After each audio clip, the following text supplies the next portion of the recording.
할렐루야. 우리 여전도회 잘 하셨나요? 남전도회랑? 아멘. 좋은 리더들이 세워졌으리라 믿습니다.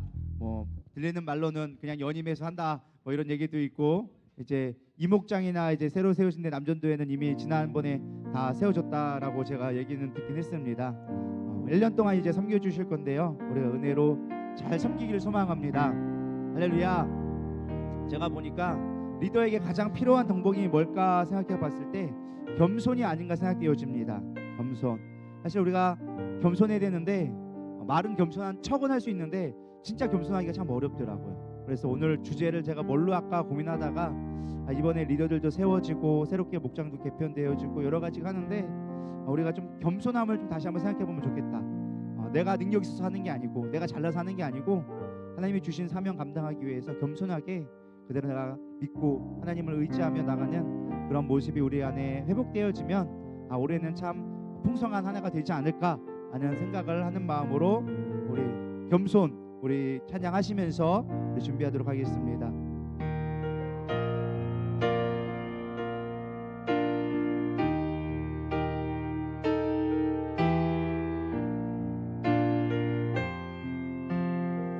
찬양합니다. 슬픔 속에서도 울지 않는 것, 억울해서 울지 않는 것, 걱정할 수밖에 없는 상황 속에도 걱정하지 않는 것,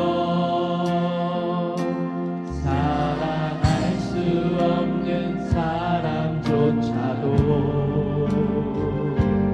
사랑하며 품어주는 것,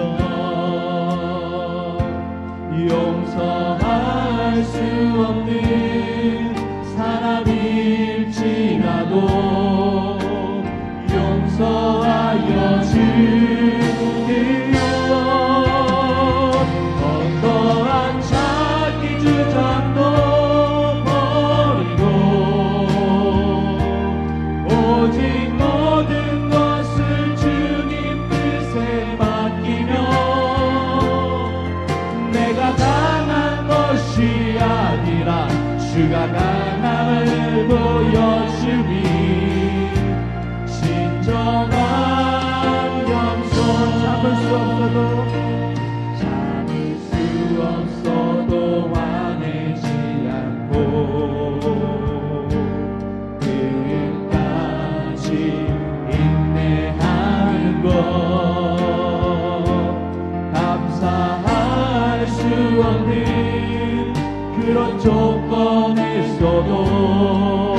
주제곡을 제가 겸손으로 뽑았습니다. 그래서 오늘 찬양 예배라 여러분 찬양을 통해 많은 은혜 받기를 소망합니다. 물론 제가 중간에 말씀을 하긴 하지만 짰다고는 말 못하겠습니다. 근데 그래도 가장 우리 찬양에 좀 은혜를 받고 찬양의 마음을 다 드려서 예배드리기를 소망합니다.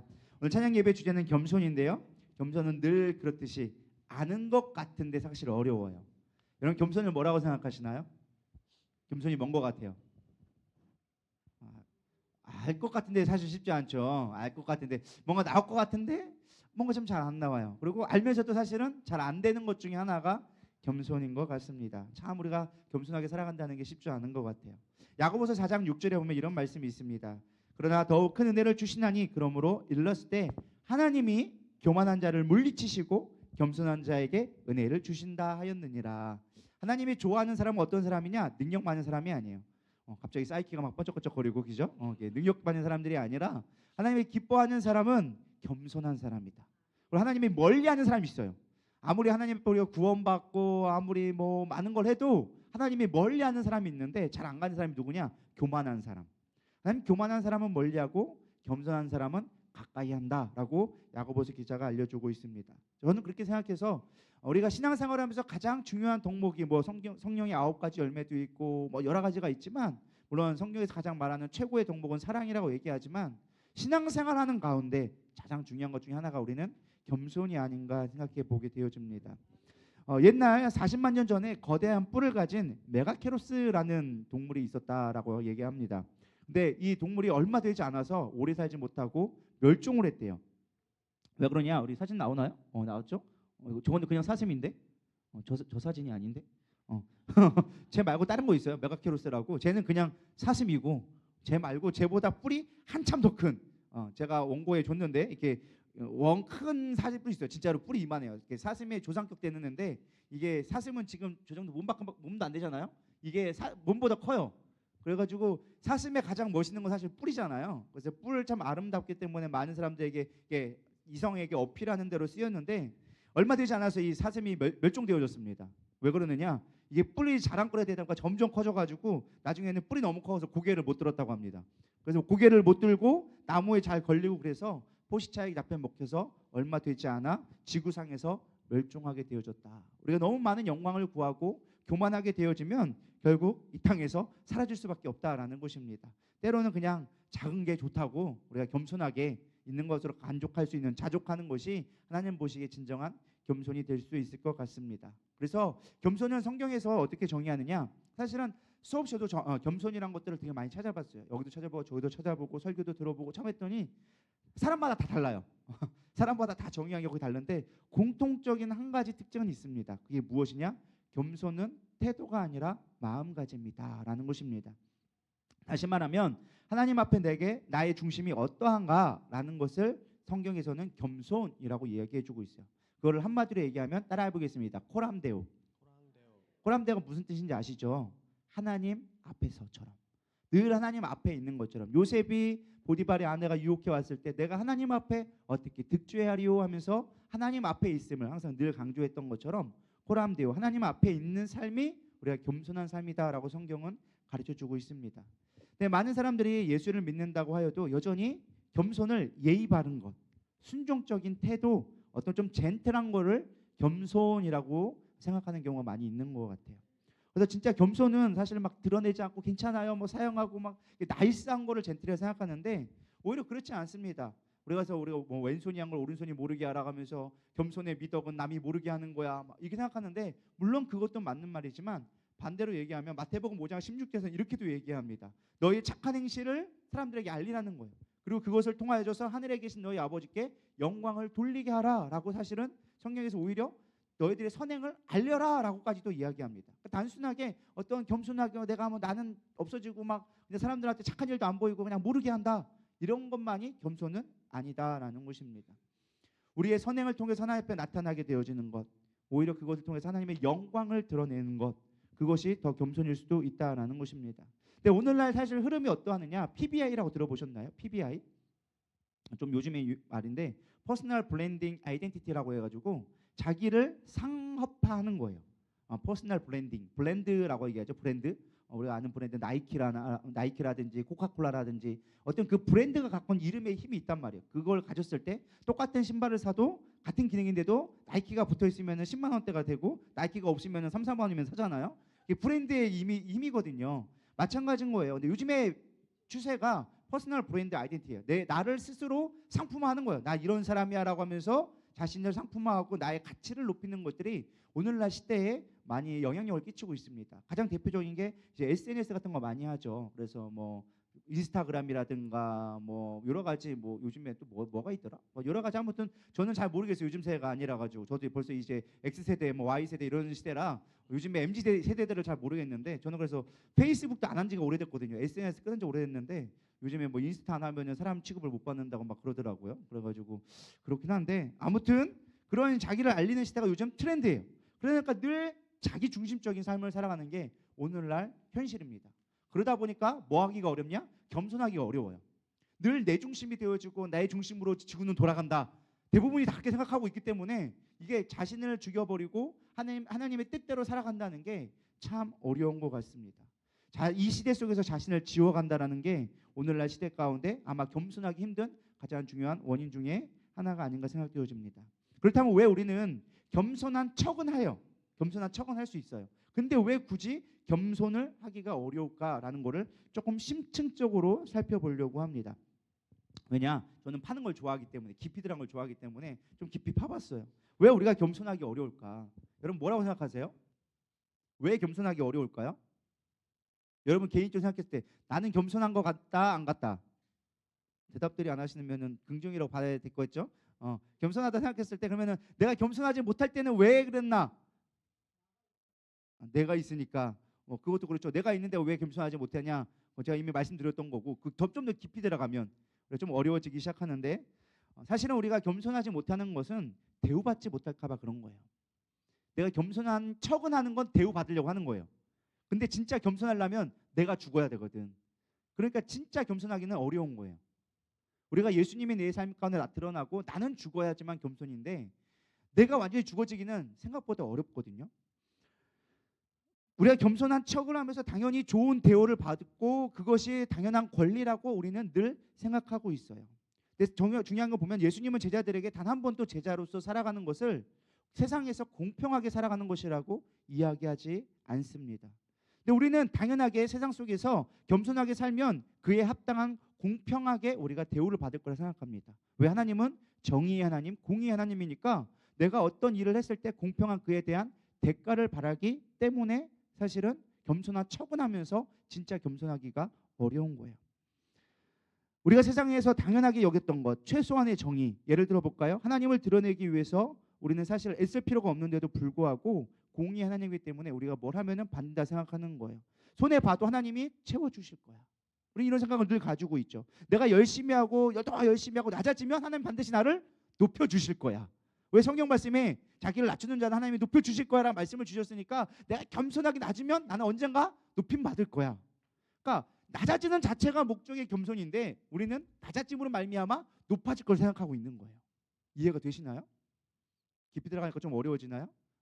그러니까 우리가 늘 생각하는 게 그거예요. 뭔가 내가 당연하게 그거에 대해 합당한 대우를 받는다라고 생각하니까 나는 못 죽게 되어지는 거예요. 손해 볼 수가 없는 것이고 내가 누군가를 위해서 섬기고 이런 것들을 뭔가 대가에 대한 것들을 우리는 늘 생각하고 있는 거예요. 그 사람이 나에게 뭔가 대가를 주지 않아도 하나님은 나에게 뭔가 대가를 줄 거야 라는 생각을 가지고 있기 때문에 진짜 내가 죽기가 어렵다라는 것입니다. 근데 하나님은요, 단 한 번도 예수님은 제자들에게 너희들에게 세상에서 공평하게 대우받을 거야 라는 말을 해준 적이 단 한 번도 없어요. 오히려 뭐라고 얘기했느냐? 베드로전서 4장 12절에 보면 베드로를 통해서 이렇게 얘기합니다. 사랑하는 자들아, 너희가 연단하려고 오늘 불시험을 이상한 일을 당하는 것 같이 이상히 여기지 말고 오히려 너희가 그리스도의 고난에 참여하는 것으로 즐거워하라. 야, 오히려 너희가 세상 속에서 불공평한 게 그걸 즐거워하는 거예요. 그게 당연하다라는 것입니다. 이는 그의 영광을 나타나실 때 너희로 즐거워하고 기뻐하게 하려 함이라라고 이야기하고 있습니다. 세상 속에서 우리가 겸손한다라는 것은 나를 죽이는 거예요. 누가 나에게 좀 손해를 끼쳐도 참을 수 있고, 아까 우리 가사 불렀잖아요. 슬픔 속에서도 울지 않는 것, 억울해도 울지 않는 것. 뭐 맨날 울지 말라 그래. 뭐 산타 할아버지 선물 안 줄까 봐 그러나 그런지 몰라도 그게 겸손이라고 얘기하는 거예요. 걱정하지 않는 거, 사랑할 수 없는 사람도 사랑하게 해주고 용서하는 사람이라도 용서해 주는 거. 내가 손해보고 내가 죽어졌을 때, 예수만 살아났을 때 그걸 성경은 겸손이다라고 이야기해주고 있는 것입니다. 내가 죽을 때 예수님이 나타나기 시작하는 거예요. 그게 겸손이라고 성경은 이야기해주고 있습니다. 근데 가끔 또 다른 예를 들면 우리가 가끔 이런 경우를 볼 때가 있어요. 내 남편이나 내 친구들이 안 믿어. 근데 거기다가 교회에 대해 안 좋은 얘기를 하는 거야. 그럼 나도 모르게 속에서 나도 막 모르는데도 불구하고 뭔가 욱하는 게 올라오야. 야 그건 아니야 막 하면서 막 우리가 대응하기 시작해. 그러면서 사실은 뭐 우리가 정의사도도 아닌데 우리가 진리를 수호하는 뭐 하나님의 엄청난 위험을 준 것도 아닌데도 불구하고 우리는 막 열을 내면서 막 변호하기 시작합니다. 야 교회는 그게 아니고 우리 목사님 그게 아니고 막 이러면서 변호하기 시작해요. 그러면서 우리는 그들을 설득하려고 노력합니다. 너희가 틀렸어, 내가 맞아 라는 것들이 결국에는 처음에 시작은 예수님이 욕먹는 것 같아서, 내가 만약 그들이 잘못 알고 있는 것 같아서 시작을 하지만 나도 모르게 막 그들을 이겨야지만, 그들을 설득해야지만 마치 내가 올바르게 신앙생활을 하고 있다라는 생각을 가질 때가 있습니다. 왜 그러느냐? 내가 옳다라는 걸 증명하고 싶은 거예요. 근데 성경에서는 뭐라고 하느냐? 그들에 대해서 논쟁해서 싸우지 말라는 거예요. 그들을 설득한다고 그들이 예수 믿는 게 아니라는 거예요. 심지어 이단들과 싸워서 신학적 논쟁에서 이길 필요도 없다라는 것입니다. 너는 그렇게 믿어, 나는 이렇게 믿을 테니까 그걸로 끝나면 돼요. 근데 그게 아니라고 막 이단한테 막 싸우기 시작하면 여러분들이 더 시험 듭니다. 그들은 절대 시험 들지 않아요. 예수님도 그랬습니다. 예수님은 십자가를 지면서도 단 한 번도 자신을 변호하지 않으셨습니다. 바울도 자신을 변호하지 않았습니다. 심지어 예수님이 십자가에 달려 돌아가시는 겟세마네 동산에서 로마 군병이 예수님을 잡으러 오니까 베드로가 말렸습니다. 칼을 꺼내가지고 우리 예수님을 잡아갈 수 없어 하면서 자기가 막 지키려고 예수님을 변호하려고 했어요. 그래서 하자 예수님이 뭐라고 합니까? 오히려 베드로를 저지시키면서, 야 내가 지금 12군단에 되는 천사를 불러올 수 있는 권세가 있는데 너 그거 알지 못하니? 근데 내가 그렇게 하지 않는 건 하나님의 뜻이 그것이 아니기 때문에 그래. 하나님의 뜻은 변명하거나 내가 그들을 설득시키는 게 목적이 아니야. 오히려 겸손하게 하나님의 뜻을 순종하는 것을 더 기뻐하고 계셔. 예수님이 마지막 가운데 기도했던 게 뭐예요? 나의 뜻대로 마옵시고 아버지 뜻대로 하옵소서. 내 뜻으로는 그들을 막 이겨버리고 다 하고 싶은데, 왜? 예수님도 똑같은 육신을 갖고 있으니까, 고통의 두려움을 알고 있으니까 그걸 피하고 싶은데 겸손하게 하나님의 뜻을 섬기는 것을 보여주셨습니다. 그것이 예수님이 보여주신 우리에게 겸손이라는 거예요. 수많은 사람들이 침을 뱉고 모욕하고 비난했습니다. 예수님 그 상황 가운데도 침묵하셨습니다. 사람들이 와서 예수님의 뺨을 때리면 모욕했습니다. 예수님 그때 오른뺨을 내밀라고 말씀하시면서 그들 가운데 침묵으로 변호하지 않고 오히려 더 잠잠하게 그들 그 길을, 예수님 하나님의 주신 명령을 순종했다라는 것입니다. 우리도 모르는 사이에 내가 옳다라는 것을 증명하고 내가 대우받는 것이 당연하다라는 생각을 갖기 때문에 겸손한 척은 하지만 겸손하기가 어렵지 않나라고 생각되어집니다. 진정한 겸손은요, 내가 옳다면 하나님이 반드시 그렇게 해주실 것을 신뢰함으로 기꺼이 순종해 가는 거예요. 욕을 먹더라도, 사람들이 나를 무시한다 할지라도, 내가 손해본다 할지라도 그게 하나님의 맞는 길이라고 한다면 하나님이 하실 것을 기대하며 우리를 내려놓는 게 진정한 겸손이다라는 것입니다. 우리는 뭘 해서 증명할 필요가 없어요. 내가 겸손한 거를 인정받을 필요가 없다라는 거예요. 근데 우리는 나도 모르게 인정받고 싶어요. 저도 그래요. 목사로서 설교도 잘하고 인품도 좋고 훌륭한 목사님이라고 인정받고 싶을 때가 있어요. 그럼 그게 뭐가 될까요? 교만이 되기 시작하는 거예요. 내가 그렇게 하냐 아니냐가 중요한 게 아니야. 그걸 갖고 싶어하는 마음을 갖는 순간 나는 교만해질 수밖에 없는 거예요. 내가 하나님 앞에 내가 드러나지 않냐고 하나님의 복음이 드러날 수 있도록, 내가 증명받고 인정받으려는 게 중요한 것이 아니라 하나님의 뜻이 선포되었는 날 집중할 때 우리는 겸손해질 수 있는 거예요. 할렐루야. 그런 뜻에서 우리 나의 만족과 유익을 위해 살아야 했던 그 모든 걸 내려놓고 이 시간 주님 뜻대로 내가 살기 원합니다. 주님이 내 인생에 가장 귀한 것 되기 원합니다. 우리 고백해 봅시다.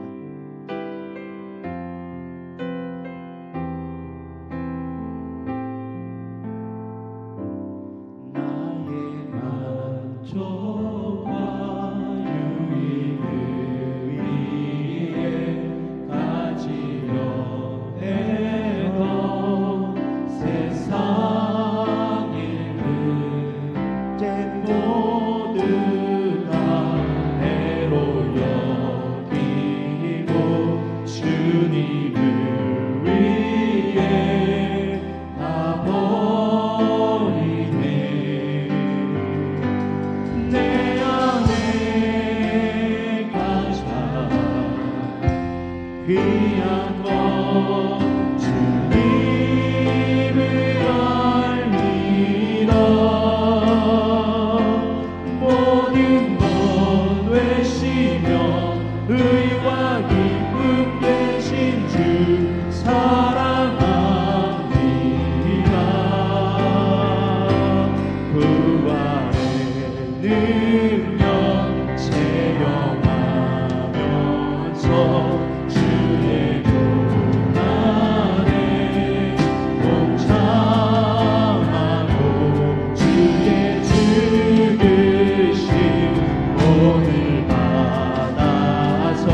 무릎으로 주님께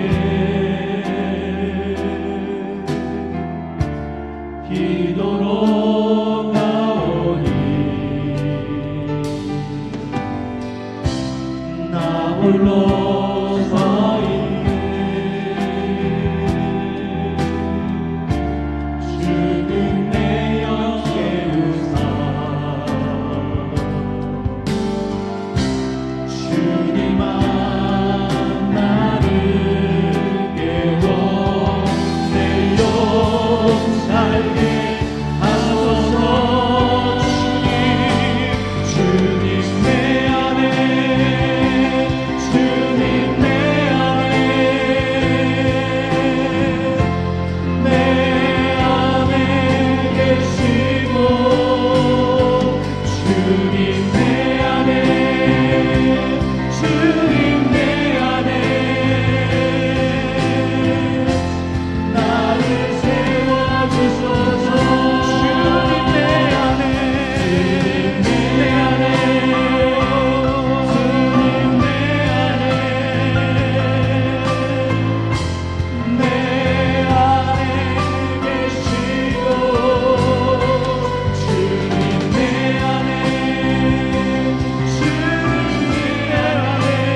주님이 내 안에 있는 거예요. 주님이 드러나는 거예요. 내가 살고 내가 어떤 나를 증명해내는 것이 아니라 주님이 나타나는 것, 그것이 진정한 겸손이라고 성경은 가르쳐주고 있습니다. 그러면 겸손한 자에게 주어지는 축복이 뭐냐? 사실 중요한 거잖아요. 가장 중요한 것 중에 하나인데 성경은 몇 가지로 우리에게 가르쳐주고 있습니다. 뭐 여러 가지가 있겠지만 그중에 몇 가지만 살펴보면 역대하 7장 14절에 보면 이렇게 나와주고 있습니다. 스스로 낮추고 기도하여 내 얼굴을 찾으면, 하나님을 찾는 자에게, 겸손한 자에게는 내가 하늘에서 듣고 그들의 죄를 사하고 그들의 땅을 고칠지라.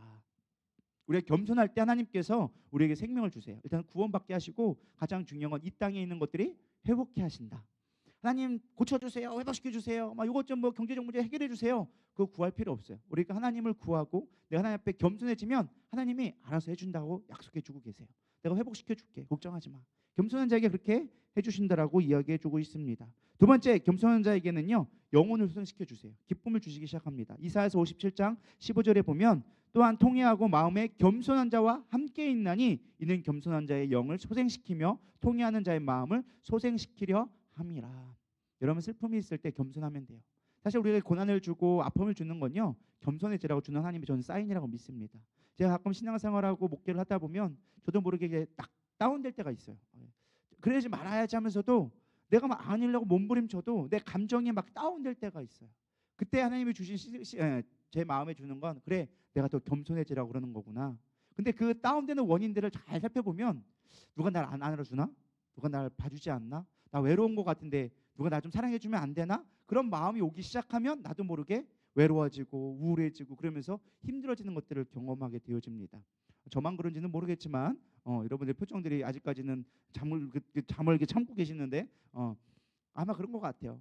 아마 모든 사람들이 대부분 그렇지 않나 생각되어집니다. 근데 겸손하게 주님을 구하면 그때부터 회복이 오기 시작하는 거예요. 회복이 오고 하나님이 깨닫게 하시고 사람들에게 기쁨을 주고 이렇게 할 수 있도록 회복시켜주는 일들을 하게 하신다. 영의 소생을 주신다라고 약속해 주십니다. 그리고 세 번째로는 잠언 22장 4절에 보면 겸손과 여호와를 경외함의 보상은 재물과 영광과 생명이니라. 여러분 참 좋아하는 말씀이죠. 겸손한 자에게 뭘 준다고요? 재물 주신다. 여러분 돈 벌고 싶으면 겸손하기를 소망합니다. 하나님 앞에 겸손하면 내가 죽어지고 예수만 살면 하나님이 알아서 채워주세요. 저는 수없이 많이 경험했습니다.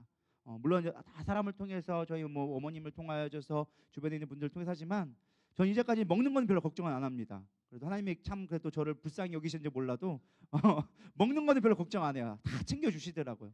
심지어 내가 막 두리안 먹고 싶다 하면요 두리안도 날라오더라고요. 토마토 먹고 싶다 하면 토마토 날라오고 다 이게 까마귀를 통해서 하나님이 먹여주시는데 여러분 하나님께서 다 채워주시리라 믿습니다. 그래서 재물 걱정하지 마시고 때가 되면 높이시리라. 때로는 우리가 지난 금요일 날 봤잖아요. 바울이 고난 가운데 있었어요. 죄인으로 끌려가고 풍랑이 일어나서 죽게 되어졌어요. 근데 그 고난을 통해서 하나님 어떻게 하십니까? 오히려 바울을 높여주시기 시작하는 거예요. 겸손하게 우리가 사람 영혼 바라보고 하나님의 뜻을 바라기 시작하면 하나님이 스스로 높여지게 만들어 주신다라는 것입니다. 어쨌든 하나님께 우리를 높여주시리라 믿습니다. 그러면 겸손한 삶을 살아가는 실제적인 교훈, 그걸로 우리가 좀 말씀을 마치려고 하는데요. 첫 번째는요, 하나님을 경험해야 돼요. 그래서 좀 반복되는 말인데, 우리가 하나님을 깊이 있게 경험할 때 겸손하게 되어져요. 왜 그러냐? 마태복음 11장 29절에 이렇게 우리에게 말씀해 주십니다. 나는 마음이 온유하고 겸손하니 나의 멍에를 빼고 내게 배우라. 그리하면 너희 마음이 쉼을 얻으리니라고 이야기해 주고 있어요.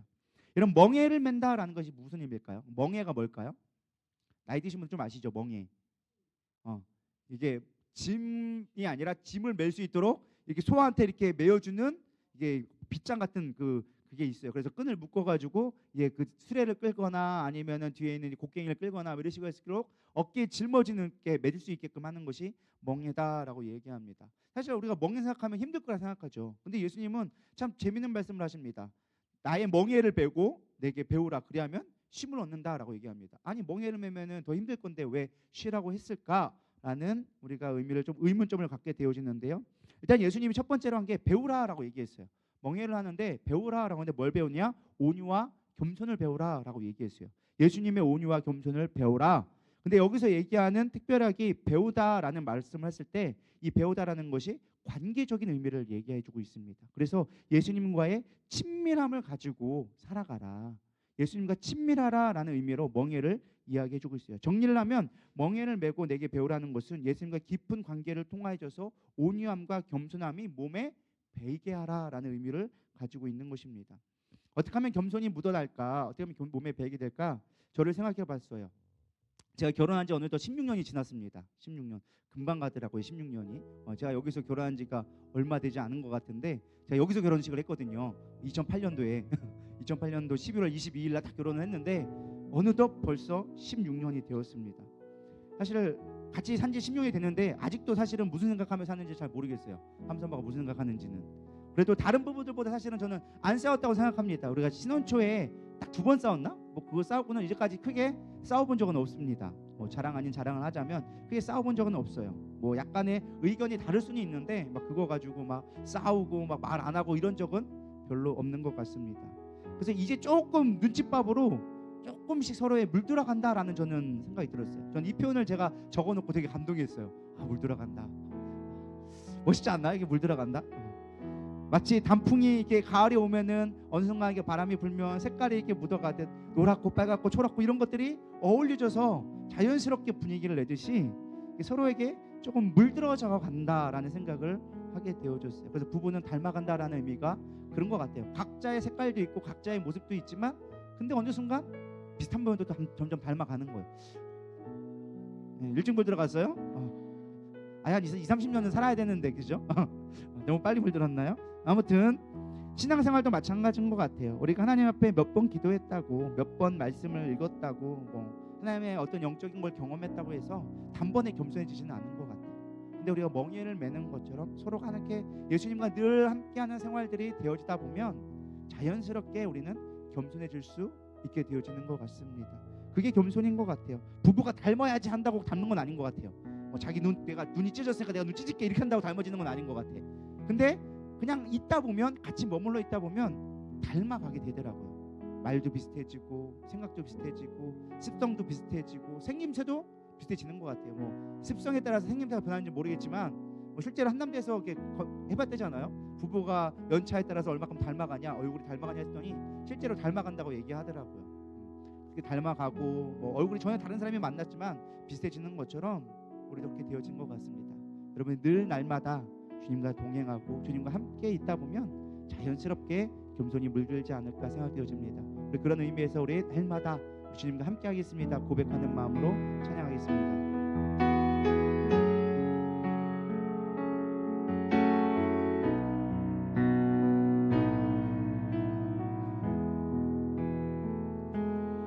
날마다 숨쉬는 순간마다 내 앞에 어려운 일 보내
손 잡아주리라. 내가 너를 지명하여 불렀나니 너는 내 것이라. 내 것이라. 너의 하나님이라. 내가 너를 지명하고 존귀하게 여기노라. 너를 사랑하는 내 여호와라. 내가 너를 지명하여 불렀나니 너는 내 것이라. 내 것이라. 너의 하나님이라. 내가 너를 고배롭고 존귀하게 여기노라. 너를 사랑하는 내 여호와. 아멘. 그렇습니다. 우리 날마다 주님을 바라보고 주님 안에 거할 때 우리는 어떠한 하나님이 주신 놀라운 축복 가운데 거하게 되리라 믿습니다. 두 번째, 우리가 어떻게 하면 더 주님 앞에 겸손해지고 겸손을 본받아갈 수 있을까? 두 번째는요, 순복함으로 겸손함을 배우라라는 것입니다. 예수님이 수없이 반복했던 말이, 특별히 요한복음에 많이 기록된 말이 하나가 있습니다. 그게 뭐냐? 나는 할 수가 없습니다라는 고백을 하셨습니다. 요한복음 5장 30절에 보면 내가 아무것도 스스로 할 수 없노라. 듣는 대로 심판하노니 나는 나의 뜻대로 하려 하지 않고 나를 보내신 이의 뜻대로 하려 함으로 내 심판은 의로우니라 말씀하십니다. 요한복음 8장 42절도 비슷한 말씀하십니다. 내가 하나님께로부터 나와서 왔음이라. 나는 스스로 온 것이 아니며 아버지께서 나를 보내신 것이니라. 예수님께서 반복적으로 제자들에게 하신 건 내가 내 뜻대로 하지 않는다. 나는 아버지의 뜻대로 한다. 아버지가 나를 보내셨고 그분의 뜻대로 순종하는 것이 내가 온 목적이다라고 얘기해주고 계십니다. 심지어 예수님은요, 마지막 겟세마네 동산에 기도하신 것도 내 뜻대로 마옵시고 아버지 뜻대로 하옵소서라고 반복적으로 하나님의 뜻을 구했습니다. 예수님께서 아까 말씀하셨죠. 나의 겸손을 배우라. 그게 무엇이냐? 바로 하나님의 뜻에 순종하는 거예요. 굴복하는 거예요. 근데 문제는 우리가 하나님의 뜻에 순종하기가 잘 어렵다라는 거예요. 그래서 하나님은 우리에게 순종할 수 있는 방법의 길을 주셨어요. 그게 무엇이냐? 사람에게 순종하라는 거예요.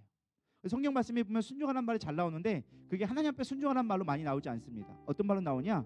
야, 자녀가 부모에게 순종을 배우듯 순종해라. 아내가 남편에게 순종해라.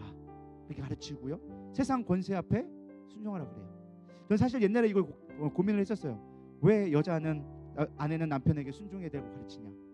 당시에 예수님이 남성 우월 세상이나 시대적 배경 때문에 그렇게 말씀하신 게 아니에요. 사실은 남자에게 가장 중심이 되는 건 권위예요. 권위 앞에 사는 남자들은 잘 순복하게 되어집니다. 근데 막상 어려운 건 사랑이 어려워요. 남자가 가장 모르는 것 중에 하나가 사랑이잖아요. 그렇지 않나요? 왜 그런 걸 나한테 물어보세요라고 하는 그런 표정을 저한테 보지 마세요. 반면에 여자는 가장 잘하는 게 뭐냐? 사랑을 잘 알아요. 근데 여자가 모르는 게 뭐냐? 권위를 잘 몰라요. 여자들은 권위를 싫어합니다. 남자들이 뭐 시키면 되게 싫어해요. 우리 집도 마찬가지예요. 물 좀 떠와면 되게 싫어해요. 밥 먹는데 건들지 말라고 얼마나 잔소리하는지 몰라요. 그게 왜 그러느냐? 권위를 싫어하기 때문에 그래요. 근데 남자는요, 명령하면 또 해요. 왜? 권위에는 익숙하거든. 그래서 남자는 부리는 게 어렵지 않아요. 그냥 명령하면 돼요. 자기야 10시까지 빨리 쓰레기 버리고 와 라고 얘기하면 남자는 TV 보다가 9시 55분까지 TV 보다 10시 되면 가가지고 쓰레기 버리고 와요. 왜 그런 줄 아세요? 권위에 순종하는 게 익숙하기 때문에 그래요.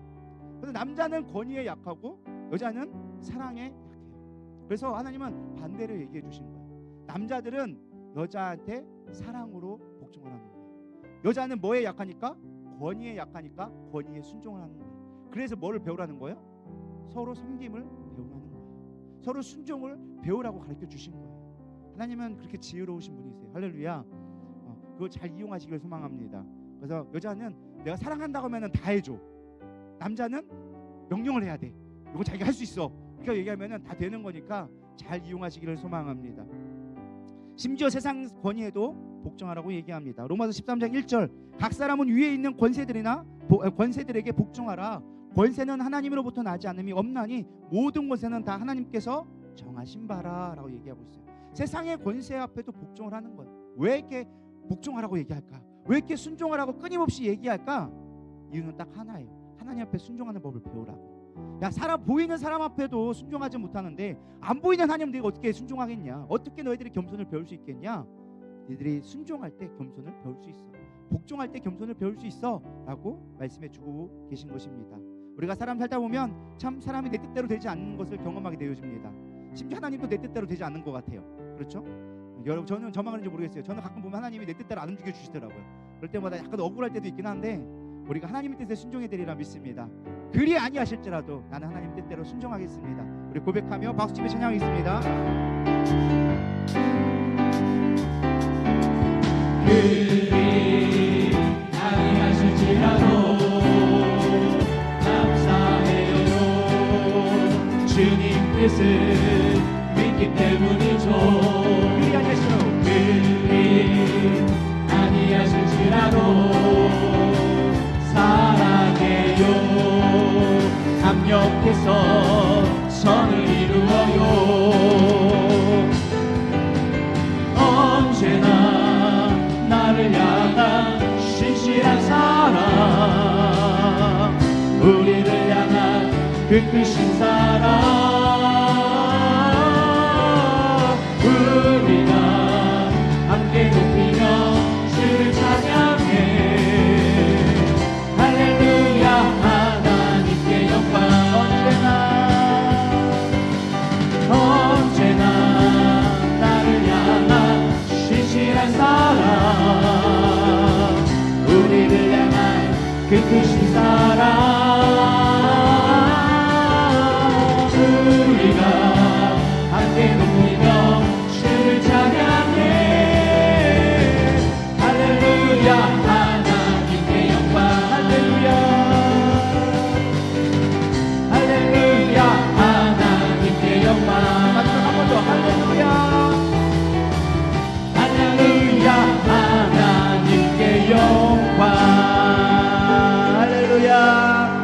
아멘. 서로 높여줄 때 우리가 겸손을 배우게 되리라 믿습니다. 그래서 서로 안에 겸손해야 돼요. 남편에게, 아내에게, 심지어 자녀에게도. 자녀는 내게 아닙니다. 자녀는 하나님이 주신 선물이고 우리의 기업입니다. 그래서 심지어 자녀다 할지라도 내 마음대로 하는 것이 아니라 그 안에 겸손함으로, 자녀들에게 겸손을 가르치고 싶으면 내가 자녀들에게 겸손하게 되면 돼요. 그게 무엇이냐? 감정대로 하지 않으면 돼요. 우리도 모르는 사이에 자녀들에게 감정대로 될 때가 생각보다 많이 있습니다. 근데 그 하나의 인격으로 하나님의 귀한 선물로 대할 때 우리가 겸손하게 되리라 믿습니다. 세 번째, 하나님의 뜻을 우리가 이름으로 겸손을 배울 수 있게 되어집니다. 민수기 12장 3절에 보면 이렇게 얘기해 있어요. 성경에서 가장 온유한 자를, 겸손한 자를 누구라고 얘기할까요? 누구라고요? 모세. 그렇죠. 우리가 성경 참 잘 알죠. 이 사람 모세는 온유함이 온 지면에 모든 사람보다 더하더라. 우리는 온유라고 나와 있는데요. 사실 공동 번역이나 새 번역, 현대인의 성경에 보면 다 겸손이라고 번역을 해놨어요. 제가 공동 번역 한번 읽어볼게요. 모세는 실상 매우 겸손한 사람이었다. 땅 위에 사는 사람 가운데 그만큼 겸손한 사람은 없었다라고 이야기해주고 있어요. 뭐 새 번역이든 현대인의 성경이든 우리말 성경이든 다 겸손이라고 이야기해주고 있어요. 쉽게 말하면 뭐 겸손이나 온유나 거기 크게 다르지 않다라는 것을 알 수가 있죠. 저는 이런 생각을 했어요. 모세가 왜 가장 겸손한 자라고 칭함을 받게 되었을까? 모세가 왜 겸손하다고 생각하세요? 순종을 잘해서. 사실 그것도 맞는 말인데요. 왜 그런지를 좀 구체적으로 제가 좀 묵상을 해봤어요. 광야 40년 생활하면서 사실 모세에게는 엄청난 시련이 있었습니다. 사실 모세는 단 한 번도 이스라엘 백성을 내가 구원하겠다고 하나님 앞에 기도해 본 적이 없어요. 갑자기 광야에서 쫓겨나가지고 피난민 생활로 40년 동안 광야에서 양치기로 살다가 갑자기 어느 날 호렙산에서 갑자기 하나님이 짠 하고 나타났습니다. 모세는 뭔지도 몰랐어요. 불떨 떨기나무에 있다가 그 하나님이 갑자기 모세야 모세야 부르더니 왜요 누구세요 했더니만 나는 여호와다 내 신발을 벗어라. 갑자기 불러놓더니 생뚱밖에 뭐하냐 넌 이스라엘 백성을 구해라라고 얘기하는 거예요. 모세가 거절했을까요 안 했을까요?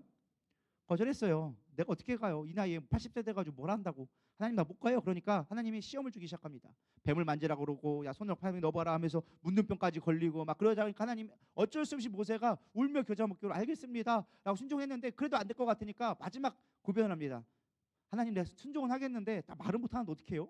나 그래서 안 하면 안 돼요 라고 마지막 얘기하니까 야 내가 형 아론까지 붙여줄게. 막 그래서 막 이것도 하고 저것도 해가지고 가기 싫다는 거 억지로 떠밀어서 갔어. 어쨌든 해가지고 막 10가지 제안까지 해서 출애굽 딱 했네. 그러면 끝나면 편하잖아. 그때부터 고난 시작. 이스라엘 백성들이 얼마나 원망과 불평을 하든지 때만 되면 다 불평하고 있는 거야. 그것도 하나님 앞에 원망하는 게 아니라 누구한테 원망하는 거예요? 모세한테 원망을 하고 있는 거예요. 왜 우리를 끌고 와가지고 묘지가 없어가지고 우리를 여기다 생매장하려고 그러느냐? 차라리 애굽에서 먹고 죽는 게 낫지 여기서는 굶어 죽는 게 얼마나 고통스러운지 아냐면서 수없이 많이 원망을 했어요. 하나님 너무 원망하니까 하나님도 화가 났는지 모세한테 딜을 하기 시작했어. 야, 너 너무 힘들지? 내가 이 백성 다 죽여버리고 네가 낳는 자식만 가지고 내가 내 백성 삼아볼까? 우리가 그렇게 할래? 라고 물어봤더니 모세가 그래도 참아.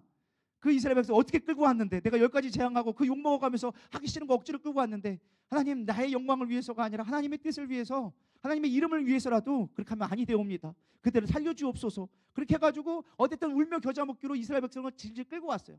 그러다 한 사건이 일어났어. 민수기 20장에 와가지고 무리바 사건이 일어나기 시작합니다.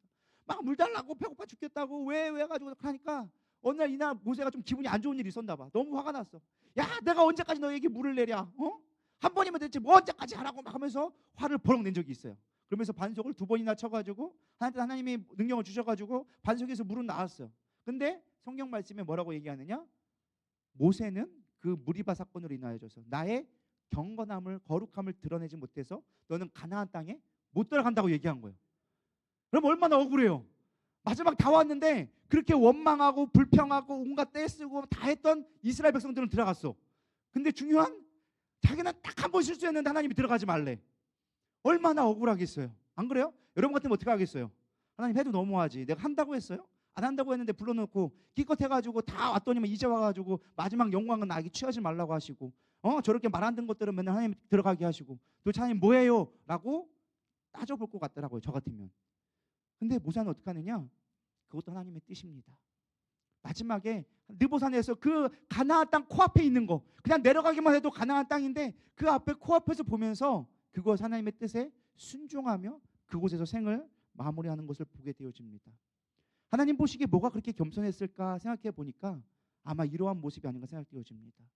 내 영광 구하지 아니하고 하나님의 뜻이라면 억울하고 정말 불편하고 하나님 내가 왜 그랬어요? 그렇게 40년 동안 개고생해가지고 끌고 와가지고 그 노년에 왔는데 그거 좀 보여주시면 안 돼요? 라고 할 수 있음에도 불구하고 모세는 단 한 번도 하나님 앞에 항명하지 않았어요. 원망하지 않았어요. 여기까지가 저의 길이라면 여기로 만족합니다 라고 하면서 마지막 느보단에서 생을 마감하게 되어집니다. 하나님 보시기엔 그게 가장 귀하지 않았을까? 우리도 마찬가지예요. 하나님 나 이거 했어요 저거 했어요 내가 이렇게 했는데 그게 중요한 것이 아니라 하나님의 뜻이라면 거기까지라면 제가 거기까지 하겠습니다. 선을 지킬 수 있는 게 겸손이 아닌가 생각되어집니다. 제가 한 가지 퀴즈를 내겠습니다. 여기 칠판이 있다 생각하는데 가운데 하나의 긴 선을 그어 놓다고 여러분 생각해 보시기 바랍니다. 여러분 이 선을 손을 대지 않고 길게 할 수 있는 방법이 뭘까요? 이 선을 길게 만들 수 있는 방법. 칠판을 늘려야 될까요? 뭐가 있을까요? 되게 어렵죠? 생각하면 되게 쉬워요. 밑에다가 짧은 선 하나만 그리면 돼요. 그럼 이 선은 길게 되어져 있어요. 어렵지 않죠? 이 선이 있는데 이 선을 길게 만드는 건 이 선을 넓힐 수 있는 게 우리가 할 수 있는 건 없어요. 하나님이 있는 자체를 우리가 어떻게 할 수가 없어. 근데 우리가 낮아지면 하나님이 높아지면 우리가 하나님 앞에 겸손하게 될 수 있다고 저는 믿습니다. 그것이 진정한 저는 겸손이라고 믿습니다. 우리가 정말 연약하지만 아무것도 할 수 없는 존재지만 우리가 더욱더 낮아지고 하나님을 높이기 시작할 때 진정한 우리에게 겸손이 될 수 있는 것 같아요. 우리 삶 가운데 하나님을 높이는 삶이 되기를 소망합니다.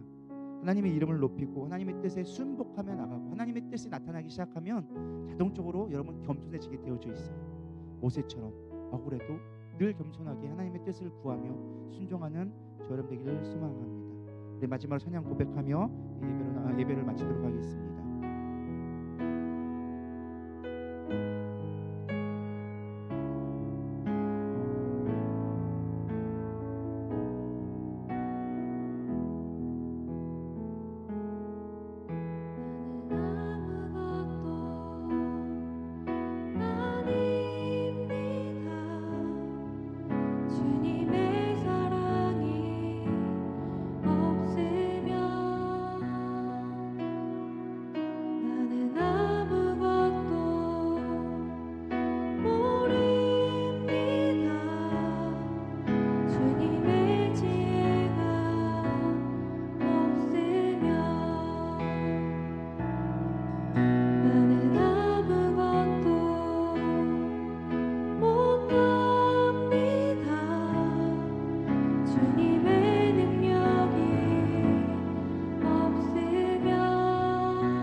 우리가 새로운 목장들이 세워지고 리더들이 세워지고 임원들이 세워지고 우리 안에 여러 가지 변화가 있게 되어졌습니다. 우리에게 진정 필요한 건 겸손이라고 믿습니다. 때론 우리의 주장들을 나타내기 원하고 내가 인정받기를 원하고 내 뜻이 드러나고 내 하나님 앞에 이것을 내가 계획했는 하나님 해주셨으면 좋겠습니다라고 요구하는 것도 있을지도 모르겠습니다. 그러나 진정한 겸손은 하나님의 뜻을 구하고 하나님 앞에 말씀에 순종하며 내 뜻에 맞지 않는다 할지라도 아멘 그렇습니다 주님 제가 순종하겠습니다 하는 자세가 될 때 진정한 겸손이 우리 가운데 묻어나게 되리라 믿습니다. 우리 누리달교회가 모두 겸손하기를 축복합니다. 하나님은 겸손한 자를 가까이 하시며 그에게 은총을 베푸신다라고 약속해 주셨어요. 하나님 그렇게 내가 겸손하게 되기를 원합니다. 나의 뜻이 이루어지지 않는다고 해서 억울해하지 않게 하여 주시옵소서. 나의 생각대로 되지 않는다고 해줘서 낭망하지 않게 하여 주시옵소서. 주님의 뜻만을 구합니다. 나는 죽고 예수로 살기 원합니다. 우리 고백하는 마음으로 이 시간 잠시 기도하며 나가겠습니다. 기도하시겠습니다. 주여 하나님 내가 얼마나 주님 앞에 순종하며 나갔습니까? 나의 겸손이 어디에 있습니까? 나도 모르게 인정받고 싶어하고 당연하게 그것이 옳은 것이라 생각하며 나는 그랬는데 라고 생각하며 당연하게 여기지 않았습니까? 내가 교만한 이유는 다양 하나였습니다. 내가 살고 예수가 죽었습니다. 아니 그렇지 않습니까? 하나님 예수가 죽을까 내가 아는 사는 것이 아니라 나는 죽고 예수로 살아야 되는데 하나님 내가 사랑하는 것을 알고 못하게 나는 아무것도 아닙니다. 주님의 사랑이 아니면 나는 아무것도 아닙니다. 나는 아무것도 할 수 없습니다. 고백하니 진정한 주님을 의지하는 자들이 주시옵소서. 주님만 바라보는 우리 모두 되게 하여 주시옵소서. 그렇게 늘 사람들 앞에서 겸손하며 하나님을 나타내며 하나님의 뜻을 구하는 우리가 되게 하여 주시옵소서. 제 뜻을 구합니다. 하나님 이제 리더들이 세워졌습니다. 그 리더들을 통하여 주셔서 하나님 우리 누리달교가 섬기게 되어 주옵시고 섬김의 본이 되어지며 서로 복종하며 낮아지며 날 세워가며 우리 누리들을 구하여 주시옵소서. 그렇게 누리달교회가 더 하나님 나라를 꿈꿔가며 소망하며 주님을 바라보는 우리 모두가 될 수 있도록 주님 축복하여 주시옵소서. 함께하기 원합니다. 삶의 작은 일에도 그 마음을 알기 원하니 그 좁은 길로 가기 원해 나의 작음을 알고 그분의 크심을 알며 소망 그 깊은 길로 가기 원하네 삶의 작은 일에도 삶의 작은 일에도 그 마음을 알기 원하네 그 좁은 길로 가기 원해 나의 작음을 알고 그분의 크심을 알며 소망 그 깊은 길로 가기 원하네 저 세상이 되기보다 여기 오른지 나도 산이 되기 내 가는 길만 비추기보다는 그분의 길을 비춰준다면 내가 노래하듯이 또 내가 얘기하듯이 삶을 그렇게 주기 원하네 삶의 한 절이라도 그분을 닮기 원하네 사랑 그 높은 길로 가기 원하네 그 좁은 길로 가기 원하네 그 깊은 길로 가기 원하네 아멘. 마지막 기도하겠습니다. 하나님 그렇습니다. 주님의 마음을 알게 하여 주시옵소서. 주님을 닮아가게 하여 주시옵소서. 그렇게 되기를 간절히 소망하고 바라고 원합니다. 함께 하여 주시옵소서. 예수님의 이름으로 기도드렸습니다. 아멘. 주기도문하심으로 우리 찬양 예배를 마치도록 하겠습니다. 하늘에 계신 우리 아버지여, 이름이 여김을 받으시오며 나라의 마옵시며 뜻이 하늘에서 이루어진 것 같이 땅에서도 이루어지이다. 오늘날 우리에게 일용할 양식을 주옵시고 우리가 우리에게 죄진 자를 사하여 준 것 같이 우리 죄를 사하여 주옵시고 우리를 시험에 들게 하지 마옵시며 다만 악에서 구하옵소서. 나라와 권세와 영광이 아버지께 영원히 있사옵나이다. 아멘. 하나님 앞에 영광의 박수 돌리겠습니다.